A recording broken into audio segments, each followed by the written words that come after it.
He mopped floors for 8 hours a day. Most people in that building thought he barely spoke English. They were wrong. And in the next few minutes, you'll find out exactly how wrong they were, and by the end, your own English will be a little stronger too. His name was Elias.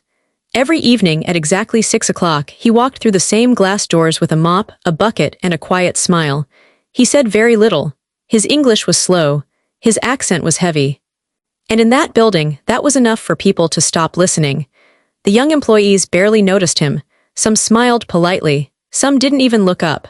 One man, Jake, a junior manager, used to laugh with his friends whenever Elias tried to speak. "He can't even finish a sentence," Jake once said. Nobody defended him. Nobody asked why. Here's a question for you. Have you ever judged someone's mind by the way they spoke? Think about it. Because Elias had a secret nobody in that building knew. Back in his home country, Elias wasn't a janitor. He was a structural engineer. He designed bridges. He calculated weight, pressure, and stress on steel beams that carried thousands of lives every single day. He was respected, he was skilled, he was proud of his work. Then war came to his city. He lost his home. He lost his papers. He lost the career he had spent 20 years building. When he arrived in this new country, his degree meant nothing here. His English was broken. And a broken language, sadly, made people assume he had a broken mind. So he took the only job he could find, cleaning floors at night, in the very kind of building he used to help design. He studied English secretly, every single night, from a small notebook he kept in his pocket. Slowly, patiently, silently. If this story is starting to move you, that's exactly the point, because real growth, in English and in life, doesn't come from comfort. It comes from showing up, again and again, even when nobody is watching. Stick with this story, because what happens next changes everything. One rainy Thursday night, everything changed.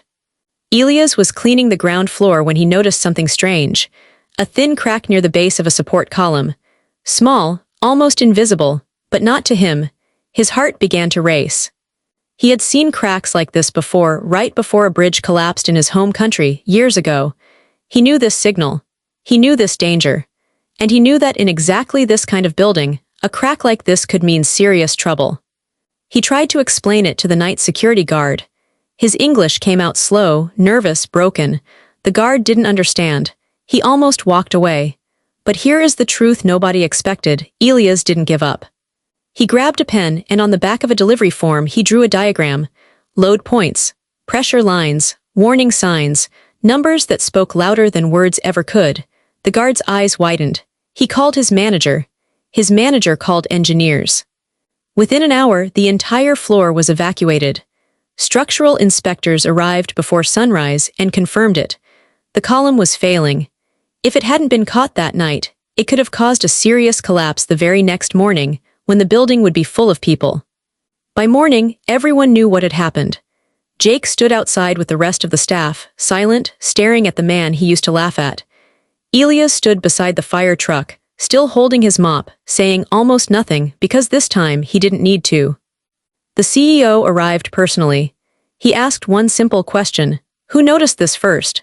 And when he heard the answer, he walked straight to Elias and shook his hand. Ask yourself, how many talented people walk past us every single day, simply because we never gave them the chance to speak? Elias wasn't just thanked. He was offered a new role as a safety consultant for the company, with training support to fully requalify as an engineer in his new country. The man who was once mocked for broken English was now the reason hundreds of people were safe. And here is the lesson this story leaves behind. Someone's English does not measure their intelligence, their worth, or their strength. Some of the wisest people speak the slowest, because they're translating a lifetime of experience into a language that isn't their own. Before you go, let's lock in 3 key words from today's story. First, underestimate. To think someone is less capable than they really are. Second, resilience, the strength to keep going after hardship. Third, worth, the true value of a person, which has nothing to do with how fluently they speak. So, the next time you meet someone who mops floors, who speaks slowly, who stumbles over words in a language that isn't their own, remember Elias.